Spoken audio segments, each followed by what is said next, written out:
Welcome to this week's Q&A. I've got a fairly generic question today from one of our viewers in London, and this person's asking me perhaps something that's more of a strategic nature. They're saying, look, I'm still in my 30s and I'm trying to build my asset base for myself and my future family. I'm reading so many things in the media in relation to how house prices are slumping, falling, cascading downwards, particularly in Sydney, but in Australia in general. And I'm a little bit concerned about that because I spend a lot of time thinking about the motives behind investing and my overall investment plan and risk tolerance. And I thought it would be a good way for me to increase my wealth base by investing in property in Australia. So look, let's look at that perhaps in a bit more context because, whilst journalists and newspapers and news articles are always looking to sensationalize things so that people actually click on the story and read the body of the article, which may sometimes not actually be relevant to the headline in any event.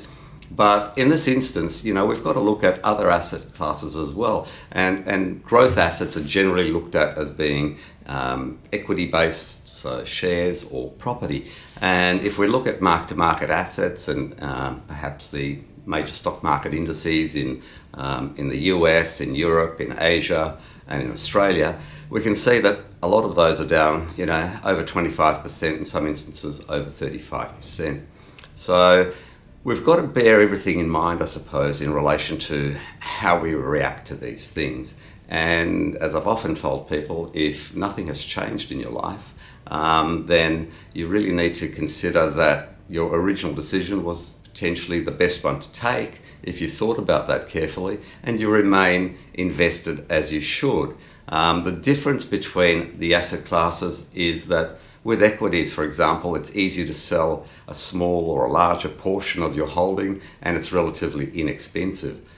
But with property, it's a either or situation. You either keep it or you sell it. And if you do, you've also got to consider some of the other costs that are involved with that, and some of which can be quite substantial.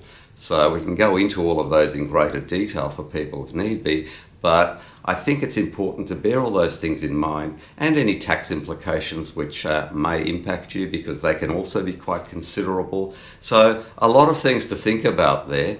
And if you've been thinking about these things, or perhaps, this has caused you to think about it, then please, if you need some assistance, reach out, email us or call us, and we'll get somebody to contact you. And if you like what you've heard, subscribe to our YouTube channel and click like. Just a reminder that we'll be holding our quarterly Australian Property and Finance Review on the 15th, 16th and 17th of November, depending on which part of the world you're in. And I look forward to giving you my insights and explaining the latest data that impact both Australians and especially Australian expats living abroad.